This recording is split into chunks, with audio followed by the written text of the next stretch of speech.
পূজার সময় মাদ্রাসা বন্ধ থাকবে কেন? কেন মাদ্রাসা বন্ধ দেওয়া হবে পূজার অনুষ্ঠানে? মাদ্রাসায় কি কোনো হিন্দু ধর্মের সন্তানেরা পড়ে না? মাদ্রাসা কি তৈরি করা হয়েছে কোনো হিন্দু সন্তান পড়ালেখা করার জন্য?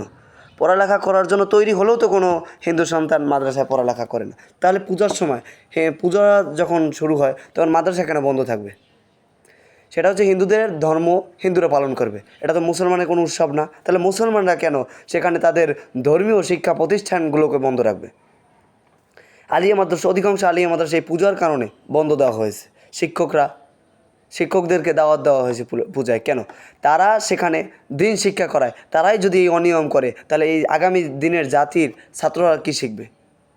এখন বলতেই পারেন যে তুমি এসব বিষয়ে কথা বলার কে? ভাই, আমি একজন মুসলমান হিসাবে, আমি একজন কোরআন ও হাদিসের ছাত্র হিসাবে, আমি একজন মুসলিম ছাত্র হিসাবে আমি প্রশ্ন করতেই পারি যে ইসলামকে কেন দিন দিন কেন অপব্যবহার করা হচ্ছে? ইসলাম কি সস্তা জিনিস যে আপনার মাথায় টুপি থাকবে, আপনি গায়ে জুব্বা দেবেন, তারপর যা ইচ্ছা তাই করবেন? ইসলামের নামে অপব্যবহার করে ইসলামকে ছোট করবেন না। আপনার যদি ছুটি লাগে আপনি ছুটি নেবেন, কিন্তু এই জন্য যে করবেন। আজ পর্যন্ত দেখলাম না এই পূজার বন্ধ দিয়েছে অনেক মাদ্রাসা, কোনো হুজুরকে প্রতিবাদ করতে দেখলাম না যে পূজার বন্ধে। আসলে সবাই স্বার্থের পাগল এখন বর্তমানে। ছুটি দিলেই তো ভালো হয়, ছুটি দিলেই তো ভালো হয়, ছুটি দিলেই তো ভালো হয়। কেন পূজা কি কোনো মুসলমানের ধর্মীয় উৎসব? পুজোর সময় কেন শিক্ষা প্রতিষ্ঠান বন্ধ থাকবে, সেটাও আবার ধর্মীয় শিক্ষা প্রতিষ্ঠান মাদ্রাসা?